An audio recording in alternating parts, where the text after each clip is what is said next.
नमस्कार दोस्तों, स्वागत है आपका रहस्य क्रॉनिकल में, जहां हम खोलते हैं इतिहास, रहस्य और अध्यात्म के अनकहे पन्ने।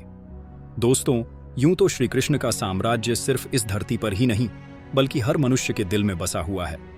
लेकिन आज हम आपको कृष्ण के उस अदृश्य साम्राज्य के दर्शन कराने वाले हैं, जो धरती की सतह पर नहीं, बल्कि समुद्र की गहराइयों की रेत में छिपा है।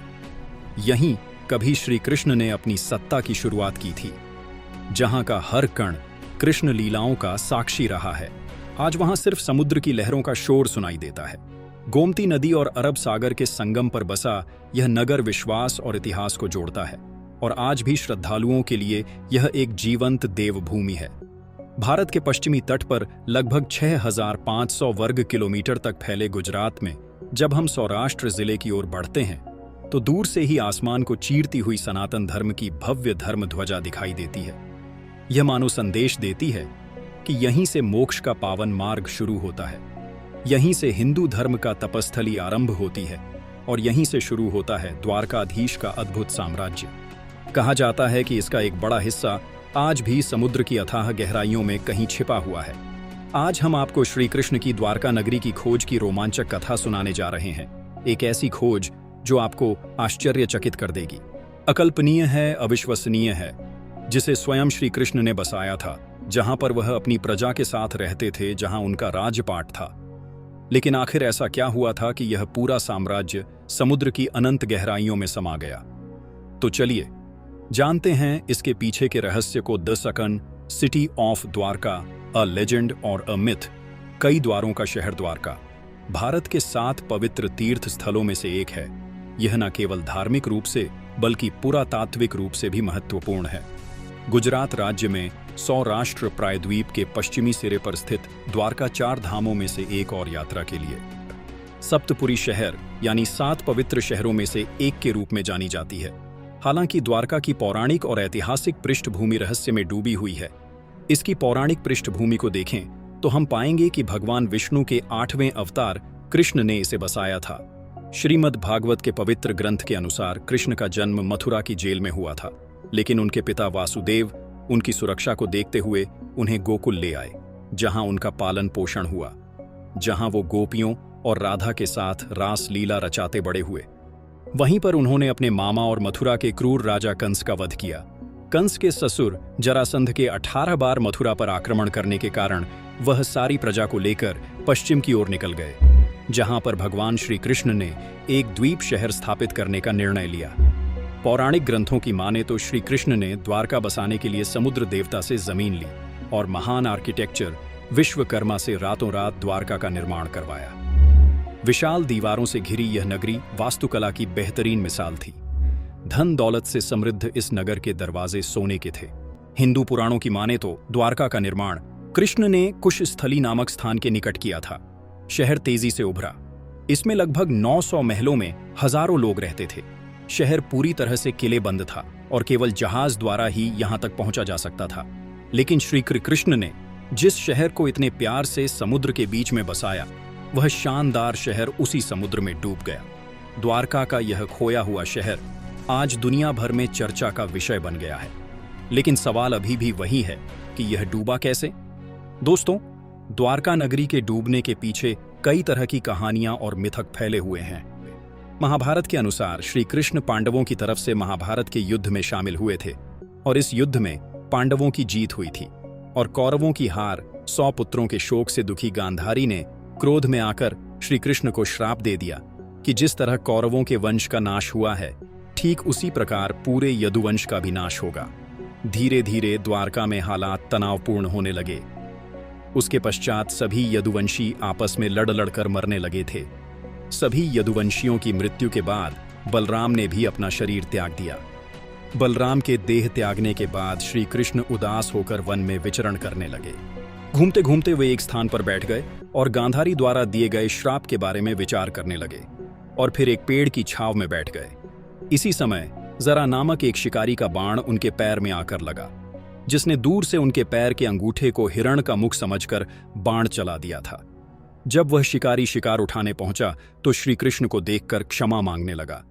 कान्हा ने उसे अभयदान देकर देह त्याग दी। अर्जुन को कृष्ण के देह त्याग का जब संदेश मिला तो वह बहुत दुखी हुए। इसके बाद अर्जुन ने द्वारका पहुंचकर वासुदेव जी से कहा कि वह नगर में शेष बचे सभी लोगों को हस्तिनापुर चलने की तैयारी का आदेश दें। फिर अर्जुन ने प्रभास क्षेत्र जाकर सभी यदुवंशियों का अंतिम संस्कार किया। अगले दिन वासुदेव जी ने प्राण त्याग दिए। उस समय उनका अंतिम संस्कार कर अर्जुन सभी महिलाओं और बच्चों को लेकर द्वारका से निकल गए। जैसे ही उन लोगों ने नगर छोड़ा, द्वारका का राजमहल और नगरी समुद्र में समा गए। प्रचलित कहानियों के मुताबिक माता गांधारी के अलावा दूसरा श्राप ऋषियों द्वारा श्री कृष्ण के पुत्र साम को दिया गया था। दरअसल एक बार महर्षि विश्वामित्र, देव आर्षि नारद और कव द्वारका गए। तब यादव वंश के कुछ लड़के ऋषियों के साथ उपहास करने के प्रयोजन से श्री कृष्ण के पुत्र सांब को स्त्री वेश में ले गए और ऋषियों से कहा कि यह स्त्री गर्भवती है, आप इसके गर्भ में पल रहे शिशु के बारे में बताइए कि क्या जन्म लेगा। आर्षियों ने अपना अपमान होता देख श्राप दिया कि इसके गर्भ से मुसल उत्पन्न होगा और उस मुसल से समस्त यदुवंशी कुल का विनाश होगा। महाभारत के 23वें और 34वें श्लोक के अनुसार जिस दिन कृष्ण 125 साल के बाद आध्यात्मिक दुनिया में शामिल होने के लिए पृथ्वी छोड़ गए थे, उसी दिन शहर अरब सागर में डूब गया था और यही वह समय था जब कलयुग की शुरुआत हुई थी। समुद्र के देवता ने भूमि को एक बार फिर से वापस ले लिया, द्वारका के खोए हुए शहर को डुबो दिया, लेकिन भगवान कृष्ण के महल को बचा लिया। यह भी कहा जाता है कि खोई हुई द्वारका नगरी पर एक उड़ने वाली मशीन जहाज द्वारा हमला किया गया था। यह लड़ाई एलियंस सिद्धांतकारों की रुचि को बढ़ाती है, क्योंकि ऐसा लगता है कि यह लड़ाई तकनीक और शक्तिशाली हथियारों के साथ लड़ी गई थी। स्पेसशिप ने ऊर्जा हथियार का इस्तेमाल करके शहर पर हमला किया, जो देखने वालों को बिजली गिरने जैसा लगा, और यह इतना विनाशकारी था कि हमले के बाद शहर का अधिकांश हिस्सा खंडहर हो गया। दोस्तों, वैसे तो द्वारका आज तक एक रहस्य बना हुआ है, लेकिन आज इसके अवशेष पानी के नीचे खोजे जा रहे हैं। आइए जानते हैं इसे लेकर हमारे आर्कियोलॉजिस्ट क्या कहते हैं। Discovery of the submerged kingdom. दोस्तों, महाभारत के अनुसार तो प्राचीन द्वारका समुद्र में डूब गई थी, जिसकी वजह से आज एक महत्वपूर्ण पुरातात्विक स्थल बन गई है। द्वारका के समुद्री अवशेषों पर सबसे पहली नजर भारत वायुसेना के पायलटों की पड़ी थी, जो उस दौरान समुद्र के ऊपर से उड़ान भर रहे थे। इसके बाद ही 1970 में जामनगर के गैजेटियर में इसका उल्लेख किया गया। इससे पहले लोगों का कहना था कि द्वारका नगरी एक काल्पनिक नगर है और काल्पनिक कहानियों का कोई इतिहास नहीं होता। लेकिन इस शहर का पहला ऐतिहासिक रिकॉर्ड 6ठी शताब्दी में गुजरात के भावनगर के सामंत सिंहा दत्य के पली होताना कॉपर प्लेट में पाया गया है। यह शिलालेख द्वारका के सौराष्ट्र के पश्चिमी तट की राजधानी में है, और इसमें सबसे महत्वपूर्ण यह है कि इसमें कहा गया है कि श्री कृष्ण यहाँ रहते थे। इसके बाद से ही लोगों को भरोसा होने लगा। इस पर CSIR यानी council of scientific and industrial research के पूर्व प्रमुख और वैज्ञानिक डॉक्टर राजीव निगम महाभारत को कोट करते हैं। महाभारत में कृष्ण ने कहा है कि द्वारका शहर सागर से निकली जमीन पर बनाया गया था, लेकिन लेन जब उसका पानी दोबारा अपनी पुरानी जगह पर आया तो शहर डूब गया। वह बताते हैं, पानी के नीचे खुदाई का काम मौजूदा द्वारकाधीश मंदिर के पास से शुरू हुआ था, जहां कई मंदिरों की एक श्रृंखला मिली, जिसका मतलब यह है कि जैसे जैसे पानी चढ़ता गया, मंदिरों की जगह आगे सरकती गई। इस अवलोकन ने भारत के चर्चित आर्कियोलॉजिस्ट डॉक्टर SR राव को आश्वस्त किया कि क्यों न समुद्र के किनारे खुदाई की जाए, ताकि पता चल सके कि यहाँ इस डूबे हुए शहर के वास्तविक सबूत हैं या नहीं। इसके बाद साल 1979 में आर्कियोलॉजिस्ट डॉक्टर SR राव और उनकी टीम ने इसकी खोज शुरू की। उन्होंने मिलकर तथ्यों के सबूत तलाशने शुरू कर दिए। बता दें कि SR राव कहते हैं कि जिस बात ने उन्हें द्वारका में अनिश्चित उत्खनन के लिए सबसे ज्यादा प्रेरित किया, वह था महाभारत की तिथि और उसके ऐतिहासिक तथ्यों को लेकर उठ रहा विवाद। इसी खोज में समुद्र से हजारों फीट नीचे उसकी गहराइयों में द्वारका के महत्वपूर्ण अवशेष मिले, जिसमें 560 मीटर लंबी द्वारका की दीवार मिली, जिसकी बनावट महाभारत के द्वारका विवरण से मिलती जुलती है। पौराणिक ग्रंथों में मिले विवरण के अनुसार द्वारका में कुल 50 खंभे थे। आर्कियोलॉजिस्ट को इस खोज में करीब 30 खंभे मिले थे। इसके साथ ही उन्हें वहां पर उस समय के बर्तन भी मिले, जो लगभग 1528 से लेकर 3000 ईसा पूर्व के थे। साइट से 500 से अधिक प्राचीन वस्तुएं प्राप्त हुईं। कुछ नमूने तो 2000 साल के सांस्कृतिक उत्तराधिकार को मजबूती से स्थापित करते हैं।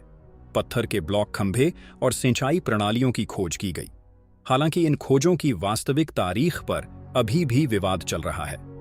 लेकिन यह सभी सबूत इस बात को प्रमाणित करते हैं कि कृष्ण नगरी द्वारका कोई काल्पनिक कहानी नहीं है, वो असल में मौजूद थी। इस खोज को लेकर भारतीय समुद्र वैज्ञानिकों का कहना है कि भारत के पश्चिमी तट पर मिले पुरातात्विक अवशेष 9000 साल से भी अधिक पुराने हो सकते हैं। 2005 में the archaeological survey of India द्वारा द्वारका नगरी की खोज फिर से आरंभ की गई।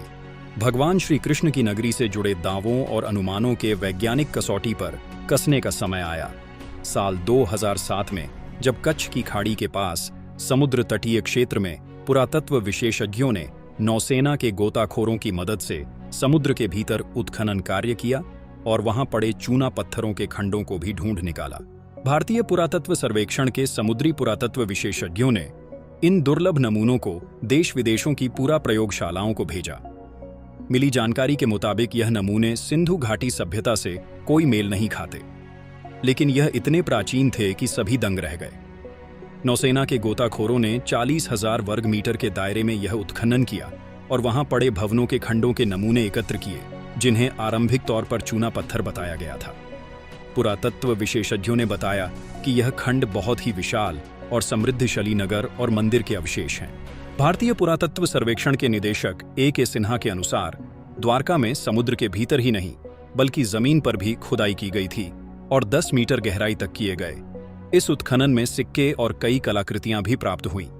डॉक्टर आलोक त्रिपाठी कहते हैं कि साल 2007 में विस्तृत खुदाई की गई है। मैं इस प्रोजेक्ट का निदेशक था।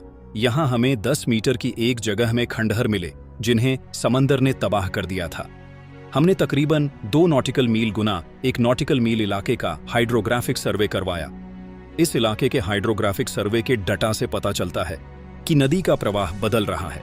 नौसेना के साथ चलाए गए इस तीसरे अभियान के शुरुआती नतीजों की जानकारी देते हुए भारतीय पुरातात्विक सर्वेक्षण के समुद्री पुरातात्विक विशेषज्ञों ने बताया कि इन दुर्लभ नमूनों को देश में ही नहीं बल्कि विदेश की प्रयोगशालाओं को भेजा गया और वहां से मिली जानकारी और कार्बन डेटिंग शोध के मुताबिक यह नमूने 9500 साल पुराने हैं। विदेशी वैज्ञानिक भी इस बात को जानकर हैरान थे। इन सैंपल्स को विदेशी प्रयोगशालाओं में भेजने का असली मकसद यही था कि इन पर किसी भी तरह का कोई शक न रहे। इस स्थान पर बड़ी संख्या में लंगर पाए गए, जिससे पता चलता है कि द्वारका एक ऐतिहासिक बंदरगाह था और उसने 15वीं से 18वीं शताब्दी तक भारतीय और अरबी क्षेत्रों के बीच व्यापारिक संपर्कों में भूमिका निभाई होगी। संस्कृत में द्वारका शब्द का अर्थ द्वार या दरवाजा है, जो संकेत देता है कि यह प्राचीन बंदरगाह शहर भारत आने वाले विदेशी नाविकों के लिए एक पहुंच बिंदु के रूप में कार्य करता होगा। पुरातत्वविद अब प्राचीन शहर की दीवारों की नींव की खोज के लिए पानी के नीचे खुदाई की तैयारी कर रहे हैं। भारतीय पुरातत्व सर्वेक्षण के निदेशक A.K. सिन्हा के अनुसार द्वारका में समुद्र के भीतर ही नहीं बल्कि जमीन पर भी खुदाई की गई थी और 10 मीटर गहराई तक किए गए। उस उत्खनन में सिक्के और कई कलाकृतियां भी मिली हैं। उन्होंने माना कि जमीन पर मिले अवशेषों की समुद्र में मिले अवशेषों से समानता मिलती है। इस विषय पर जानकारी देते हुए भारत के समुद्र तकनीकी विभाग के मंत्री रहे मुरली मनोहर जोशी ने बताया था कि ध्वनि चित्रों से मानव निर्मित शिल्प का पता तो चला ही है, साथ ही एक प्राचीन नदी का भी पता लगाया गया है जो 9 किलोमीटर तक लंबी है और इसके किनारे पर ही इस प्राचीन सभ्यता के अवशेष और शिल्प पाए गए हैं। समुद्र तल से जो शिल्प निकाले गए उनका भी कार्बन डेटिंग शोध किया गया, जिससे यह पता चला कि वह भी करीब 9000 साल पुराने हैं। यह शिल्प लकड़ियों के हैं और इसमें दरार पड़ने के चिन्ह हैं। मुरली मनोहर जोशी ने कहा कि उनके मंत्रालय ने इस खोज का अध्ययन करने के लिए एक दल बनाया था, जिसका काम इस खोज को आगे बढ़ाना और यह पता लगाना था कि इस इलाके के प्राचीन स्थानों से क्या संबंध है। दोस्तों, पुराणों और धर्म ग्रंथों में वर्णित प्राचीन द्वारका नगरी और उसके समुद्र में समा जाने से जुड़े रहस्यों का पता लगाने का कार्य पिछले कई सालों से रुका पड़ा था। Archaeologist A.K. सिन्हा ने कहा कि पानी में खोज के कार्यों के लिए बड़े आधारभूत संरचना की जरूरत है। प्राचीन द्वारका नगरी की खोज जैसी बड़ी परियोजना के लिए समुद्र में प्लेटफॉर्म और काफी एक्सपीरियंस वाले गोताखोरों की जरूरत होती है जो पानी में गहराई तक जा सके। द्वारका नगरी के समुद्र में समा जाने के रहस्य के बारे में पूछे जाने पर A.K. सिन्हा का कहना है कि द्वारका नगरी का एक बड़ा हिस्सा समुद्र में डूब गया था, लेकिन इसके कारण को लेकर पूरे दावे के साथ कुछ भी नहीं कहा जा सकता। द्वारका नगरी के नष्ट होने के मत पर कई सवाल उठते हैं। कोई कहता है कि यह कोई प्राकृतिक घटना का काम हो सकता है, लेकिन कुछ वैज्ञानिकों का कहना है कि 9000 साल पहले जब हिमयुग समाप्त हुआ तो समुद्र का जल स्तर इस कदर बढ़ा कि उसमें देश दुनिया के कई बड़े शहर डूब गए। उन्हीं शहरों में से एक द्वारका भी था। एक सिद्धांत के अनुसार खोया हुआ द्वारका शहर लगभग 3500 साल पहले पुनः प्राप्त भूमि पर बनाया गया था और समुद्र का स्तर बढ़ने पर पानी में डूब गया था। वैज्ञानिक अध्ययनों से पता चला है कि 1000 ईस्वी में अपने वर्तमान स्तर तक पहुंचने से पहले क्षेत्र में समुद्र का स्तर कई बार बढ़ा और घटा है। समुद्र के स्तर में यह परिवर्तन भूवैज्ञानिक गड़बड़ी से लेकर तटीय कटाव तक किसी भी कारण से हो सकता है। हालांकि इस मामले पर आज भी शोध जारी है और अब तक जो भी सबूत मिले हैं उससे सिद्ध होता है कि यह एक असली घटना है। हमारे बीच एक और सबूत यह भी है कि महाभारत में जिन 35 शहरों के बारे में लिखा हुआ है वह आज भी हमारे बीच मौजूद हैं। आर्कियोलॉजिकल डिपार्टमेंट को इसके कई प्रमाण मिले हैं। भारत और इसके आसपास के कई देशों का महाभारत में उल्लेख हुआ है। इंद्रप्रस्थ भारत की राजधानी दिल्ली है। हस्तिनापुर आज उत्तर प्रदेश राज्य का मेरठ जिला है। कुरुक्षेत्र हरियाणा का एक जिला है। वहीं गांधार आज अफगानिस्तान में स्थित है, तो वहीं श्री कृष्ण की द्वारका भी गुजरात का एक शहर है। कंक्लूजन दोस्तों, इस रिसर्च से इतना कहा जा सकता है कि द्वारका एक छोटा शहर नहीं था, बल्कि एक विस्तृत और समृद्ध राज्य था। यह सभी साक्ष्य और प्रमाण जब भविष्य में भारत के समृद्ध और प्राचीन इतिहास को उजागर करने के लिए सामने रखे जाएंगे, तो ये हमारी सभ्यता के लिए अत्यंत गर्व की बात होगी। दोस्तों, इस विषय पर आपकी क्या राय है? श्री कृष्ण हमें जीवन का सार सिखाते हैं। वे हमें व्यर्थ की चिंता और भय से मुक्त करते हैं। हमें सिखाते हैं कि भविष्य की फिक्र छोड़ वर्तमान में जीना ही सच्चा धर्म है।